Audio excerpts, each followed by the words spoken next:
जय हिंद दोस्तों, वंदे मातरम। तो भाई, भारत के लोगों के लिए जो सबसे बड़ा तमाशा आज की तारीख में बन चुका है, बिग बॉस, वो शुरू हो चुका है। अब बिग बॉस को लगा कि यार हम तो सिर्फ साल में 2 ढाई 3 महीने के लिए ही आ रहे हैं, ऐसे तो नहीं चल पाएगा, कमाई तो बढ़ानी पड़ेगी।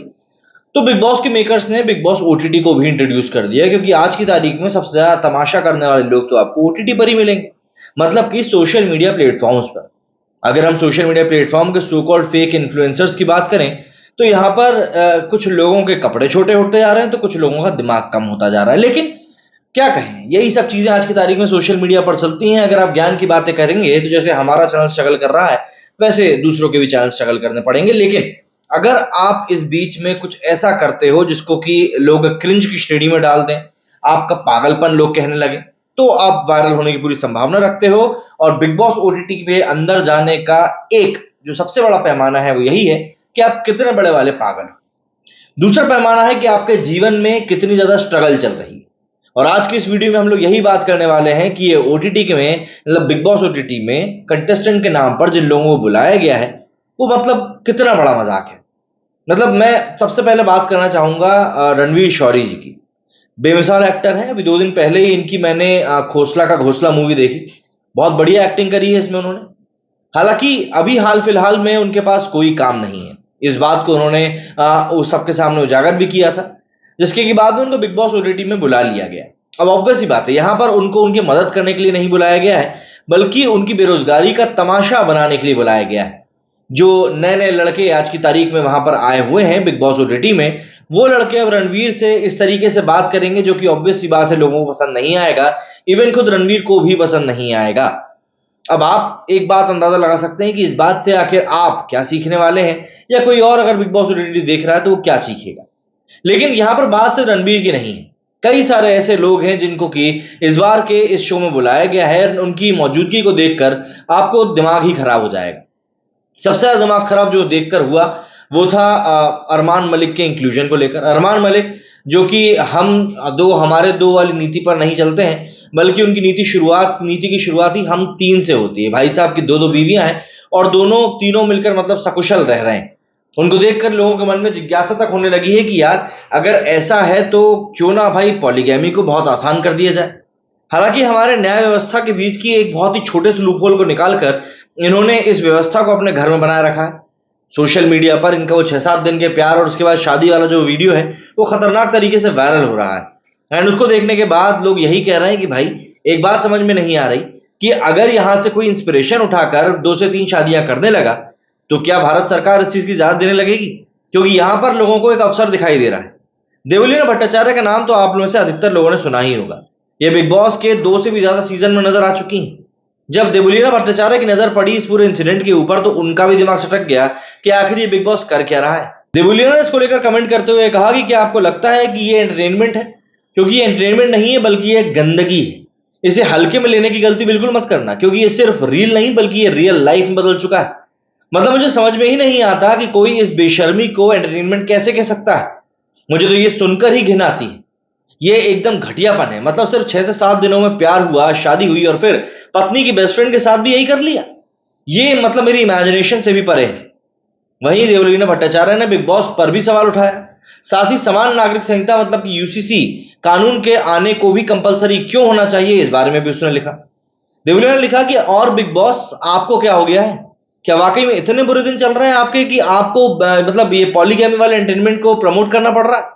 जब आपने ऐसे कंटेस्टेंट को पेश किया, तो आप क्या सोच रहे थे?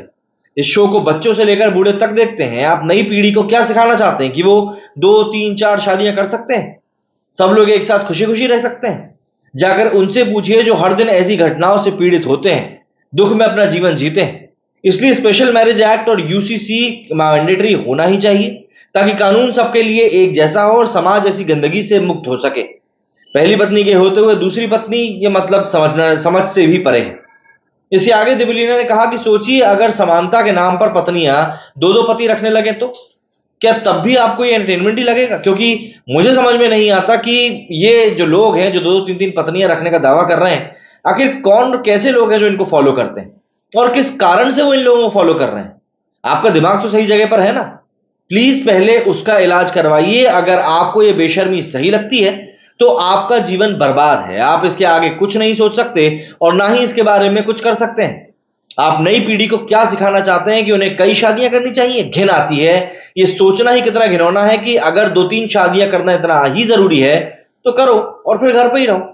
इस गंदी मेंटालिटी को, मानसिकता को दुनिया में मत फैलाओ। लेकिन मुझे ऐसा लगता है कि अरमान मलिक का तो कंटेंट ही है भाई। उनकी जो पहचान बनी सब लोगों के बीच में, वो पहचान ही तो 2 पत्नियों के कारण बनी थी, तो इसीलिए तो उनकी पहचान वही। तो ओटीटी में घुसने का जो पहला पैमाना मैंने आपको बताया था कि आप जितने ज्यादा क्रिंज होगे, आप उतनी ज्यादा पॉपुलैरिटी पाओगे और उतनी ही जल्दी तरीके से आप ओटीटी बिग बॉस में आओगे, वो यहाँ पर फिट होता है।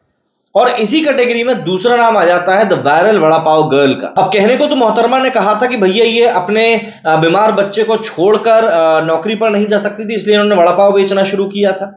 लेकिन अब जब ये 3 महीने का कमिटमेंट करके बिग बॉस के अंदर घुसी हैं, तो मुझे समझ में नहीं आता कि अब बाहर परवरिश कौन कर रहा होगा। खैर, मुझे लगता है मौके की नजाकत भी होगी, अब कोई और होगा देखभाल करने के लिए। इसके अलावा जब ये मोहतरमा सड़क किनारे वड़ा पाव बेचा करती थी, तब कई लोगों ने कहा कि अरे ये तो दिन का हजारों रुपए कमाती है और बोलती है मैं गरीब हूं, मैं गरीब हूं। अभी बिग बॉस में आने के बाद ही पता चला कि मोहतरमा दिन के 40,000 रुपए छाप रही थी। अब इन मैडम के अगर आप वीडियोस को देखेंगे जो सोशल मीडिया पर वायरल हुए, ये हर एक वीडियो में आपको रोती गाती नजर आएंगी कि मुझे ये परेशान कर रहा है, मुझे वो परेशान कर रहा है, इन्होंने ये कर दिया, उन्होंने वो कर दिया। मतलब आप जो कर रही हो आपको वो कभी गलत नहीं लगा। आप सड़क पे ठेला लगाकर ट्रैफिक जैम कर रही हो, आने जाने वाले लोगों का आप रास्ता रोक रही हो, या आप इतने पैसे कमाने के बावजूद भी आप एक प्रॉपर दुकान में इसलिए नहीं जाना चाहती क्योंकि आप प्रॉपर किराया नहीं देना चाहती, आप टैक्स नहीं जमा करना चाहती, तो ऑब्वियस सी बात है भाई, आप अपना काम सही तरीके से नहीं करोगे तो दूसरों को तो करना ही पड़ेगा। अब खैर, सुना तो मैंने ये भी है कि इनके आगे वड़ा पाव का जो स्वाद है वो किसी सड़क पे खड़ी हुई मतलब पड़ी हुई जो गंदगी रहती है ना, उस टाइप का ही रहता है, उससे कोई बहुत बेहतर रहता नहीं। रो रो कर इन मोहतरमा ने अपनी पूरी इमेज क्रिएट कर ली और अब उसी घटिया इमेज का इस्तेमाल बिग बॉस ओटीटी करेगा अपने आप को सोशल मीडिया पर ट्रेंड करवाने के लिए। एंड मैं आपको बता दूं, बिग बॉस में ये वड़ा पाव वाली लड़की आने वाली है। न जाने कितने ही लोग इस बारे में बोल रहे थे कि भाई ये तो पक्का पक्का आएगी क्योंकि तमाशा ही इतना करती, एंड वही हुआ, ये आ गई। और बिग बॉस को भी क्या चाहिए भाई? तमाशा ही तो चाहिए ना इन दी एंड। देखो, लोगों की जो मेंटालिटी है उनको देखना ही है कि कैसे लोग आपस में लड़ रहे हैं, कैसे लोग एक दूसरे के बाल नोच रहे हैं, कैसे लोग एक दूसरे को गाली गुप्ता कर रहे हैं। पहले लोग ये काम आस पड़ोस में किया करते थे, अब जब से इंटरनेट का रेवोल्यूशन हुआ तब से लोगों ने आस पड़ोस में बिल्कुल ताकना झांकना बंद कर दिया है, लोगों की सुध लेना बंद कर दिया है। लेकिन इंटरनेट पे तो वही देखना चाहते हैं क्योंकि मेंटालिटी तो अभी भी वही है। तो इसीलिए ये वड़ा पाव वाली लड़की से लेकर अरमान मलिक तक ये सबके सब वायरल होते रहते हैं। लेकिन सेम यही कंडीशन डॉली चाय वाले की भी बताई जाती है। भाई डॉली चाय वाला भी काफी वायरल हुआ था, बिल गेट्स गए थे चाय पीने के लिए। लेकिन जब इस बंदे को बताया जा रहा है कि जब डॉली चाय वाले को अप्रोच किया गया बिग बॉस के लिए, तो उसने सिर्फ इसीलिए मना कर दिया कि वो अपनी चाय की टपरी और अपनी मां को 3 महीने के लिए छोड़कर तो नहीं आ सकता। कम से कम यहां पर तो डॉली चाय वाले ने एक बहुत सही काम किया है, बाकी का मुझे पता नहीं। इन सबके अलावा आप लव कटारिया के बिग बॉस ओटीटी में आने को लेकर भी बात कर सकते हैं। दरअसल लव कटारिया एलविश यादव का दोस्त माना जाता है कि एलविश यादव के साथ बिल्कुल हाथ में हाथ डालकर घूमता है, हर चीज में उसका साथ देता है। लेकिन लव कटारिया किस बेसिस पर एंट्री लेता है? भाई लव कटारिया की एंट्री में आपको सीधे तौर पर बताऊं, ये सिर्फ इसीलिए हुई है कि एलविश यादव के जो फैन फॉलोइंग है उसका फायदा बिग बॉस को मिल सके। लास्ट सीजन में हम सबने देखा ही था, अभिषेक मल्हान बेचारा अच्छा खासा खेल रहा था, वाइल्ड कार्ड से एलविश यादव की एंट्री हुई और फिर उसके बाद पूरा का पूरा गेम पलट गया। और एलविश यादव के भाई वाले जो फैंस है ना कि इसके आगे कोई बोल सकता है क्या, उन सभी बच्चों ने मिलकर एलविश यादव को वोट किया और एलविश यादव इवेंचुअली जीत गया। एंड एलविश यादव भाई कंटेंट भी प्रोवाइड किया था क्योंकि लोगों को देखने में अच्छा लग रहा था कि किस तरीके से चीजों से डील कर रहा है। तो ऐसे में बिग बॉस ओटीटी इस बात को जानता था कि यार कहीं ना कहीं वो वाले लोगों का तो यूज करना पड़ेगा। अब लव कटारिया को भेजा है, ऑब्वियस सी बात है जो लोग एलविश को सपोर्ट करते थे वो लव कटारिया को तो सपोर्ट करेंगे ही क्योंकि वो एलविश का दोस्त है। और यहां पर भी वही चीज होती हुई दिखने वाली है। दरअसल बिग बॉस बस ये चाहता है किसी भी तरीके से जितने भी दिन बिग बॉस ओटीटी चले उतने दिन तक ये लोग सोशल मीडिया पर ट्रेंड करते रहे। अगर ये लोग सोशल मीडिया पर ट्रेंड नहीं करेंगे तो इनका जो ये शो है वो वैसे ही भसूड़ी के खेत में चला जाएगा। एंड मैं आपको बता दूं, ऐसा बिल्कुल पॉसिबल होता हुआ बताया जा रहा है कि अनिल कपूर को बीच सीजन में ही हो सकता है सलमान खान की जरूरत पड़ने लगे। सलमान खान जिस तरीके से शो को लेकर चलते हैं वो एक अलग ही अंदाज में होता है और यहां पर अनिल कपूर को लिया गया है। अब एक बार ऐसा संजय दत्त के केस में भी हो चुका था कि जब संजय दत्त आए थे फिर बीच सीजन में सलमान को वापस बुलाया गया था क्योंकि शो पूरी तरीके से बोगस जा रहा था। इसके अलावा दीपक चौरसिया को यहां पर बुलाया गया। दीपक चौरसिया जो कि एक न्यूज एंकर है, इनका एक बार का मुझे याद है ये न्यूज कवर कर रहे थे, काफी संवेदनशील न्यूज कवर कर रहे थे और उस न्यूज को रीड करने के दौरान इनकी जो हालत थी वो ऐसा लग रहा था कि पूरे सुध में नहीं है। अब इससे ज्यादा मैं आपको बताऊंगा नहीं, जो आर्टिकल्स हैं आप उन्हीं से अंदाजा लगा सकते हो कि वो किस तरह के अपने व्यवहार को वहां पर दिखा रहे थे। मतलब आलम इतना बड़ा हो चुका था कि इनको बीच शो से ऑफ एयर कर दिया गया था। बाद में इन्होंने न्यूज चैनल भी छोड़ा, कुछ और न्यूज चैनल ज्वाइन किए। मतलब हाल फिलहाल की बात करें तो बंदा काफी ज्यादा कंट्रोवर्सीज में रहा है। हालांकि दीपक चौरसिया भारतीय पत्रकारिता की जब बात आती है तो एक बड़ा नाम माने जाते हैं। बट अभी कुछ समय पहले पॉस्को एक्ट के अंतर्गत इनके ऊपर कुछ आरोप लगे थे, कोर्ट में इनकी काफी पेशियां भी हुई। मामला अभी भी कोर्ट में चल ही रहा है, काफी सारे एंकर्स के साथ उसमें इनका भी नाम आया था। लेकिन देखिए, मुद्दा वही है कि दीपक चौरसिया को भी यहां पर क्यों बुलाया गया है, सिर्फ इसीलिए क्योंकि बंदा कंट्रोवर्शियल है, नौकरी कोई पक्की है नहीं, तो सोचा चलो ठीक है, अपनी रोटियां इसी के मतलब बुरे वक्त के ऊपर सेक ली जाए। मतलब बेसिक सी बात यह है कि यहां पर किसी व्यक्ति के जीवन में अगर कुछ खराब चल रहा है, जैसे दीपक चौरसिया रणवीर शौरी हो गए, लाइफ सही से नहीं चल रही, तो आप इनकी लाइफ को एक्सपोज करो, लोगों को दिखाओ कि देखो यार ये तो कितने बड़े लोग थे पर आज की तारीख में कैसे जी रहे हैं। या फिर आप ये अरमान मलिक टाइप दो बीवी या फिर viral vada pav girl type पूरे टाइम रोते हुए वाला कंटेंट आपका वायरल हो जाए तो आपको मौका मिल जाएगा। मतलब अब किसी को बच्चा छोड़ने में कोई समस्या नहीं हो रही है ना। खैर जो भी हो, यही बिग बॉस है भैया, यही बिग बॉस में होता आया है। और बिग बॉस इसीलिए सिर्फ ओटीटी के नाम पर, व्यूज बटोरने के नाम पर जिन लोगों को बुला रहा है, वो लोग भी बखूबी वही काम करना जानते हैं।